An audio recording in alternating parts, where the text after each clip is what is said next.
नमस्ते sir. नमस्ते जी, बोला. नवरात्रीच्या तुम्हाला खूप खूप शुभेच्छा सर.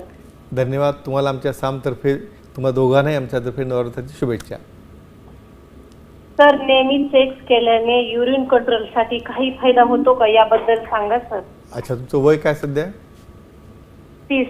बर, खूप छान प्रश्न आहे आणि खूप भगिनींना हा प्रश्न विचारायचा असतो. माझ्याकडे नेहमी येतात, सर माझं वजन वाढलं, मला शिंक आली, मला खोकला आला आणि मग असं लिकेज वगैरे होतं. सांगूया आपण त्याबद्दल. खूप सुंदर प्रश्न, तुमचं अगदी अभिनंदन. हे बघा, महत्त्वाची गोष्ट. आता इथं खरं म्हणजे काय फायदा असतो. 35 झाली, 40 झाली, वजन वाढलं, मला त्या ठिकाणी युरिन कंट्रोल नाही, मला त्या ठिकाणी लॅक्सिटी आलेली आहे, मग याचा आणि याचा काय संबंध असेल सांगूया. हा प्रश्न डायरेक्टली जातो ऑर्गॅझमवर. ऑर्गॅझम म्हणजे तृप्ती. या ठिकाणी मी सर्वांना सांगू इच्छितो, बऱ्याच जणांना हे ऑर्गॅझम काय, हे तृप्ती काय, ह्या गोष्टी काही कळत नाही.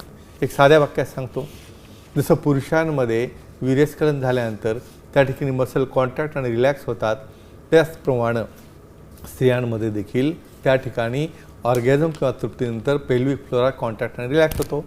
हा पेल्विक फ्लोअर कॉन्ट्रॅक्ट रिलॅक्स झाल्यामुळं त्या ठिकाणी त्या मार्गातनं जाणारं युरिनरी ब्लॅडर आहे, मूत्रवाहिनी आहे, रेक्टल पार्ट देखील आहे, इव्हन त्यांच्या योनीचा भाग देखील त्या ठिकाणी कॉम्प्रेस केला जातो, ज्यामुळे की एक सैलपणा म्हणा किंवा ढिलेपणा म्हणा किंवा बऱ्याचदा ब्लॅडरमधनं हे शिंक येणं, खोकला येणं, यामुळे जी लिक्विड होते त्यावर कंट्रोल येतो. मित्रांनो, एक गोष्ट लक्षात ठेवा, सगळ्याच गोष्टी काही मेडिसिन घेऊन नीट होत नसतात. मेडिसिन हा शेवटचा पर्याय असतो. त्यामुळं अशा पद्धतीने ॲक्टिव्हिटी रेग्युलर केल्याने तुम्हाला ऑर्गॅझम होतं, तृप्ती मिळते, इनडिरेक्टली किगल एक्झरसाईजसारखा याचा फायदा होतो. म्हणून नियमितपणे क्रिया करणं आपल्या पार्टनरसोबत, पण महत्त्वाचं आपला ओन नोन पार्टनर आणि आपल्या मर्यादेत राहून हे अतिशय महत्त्वाचं.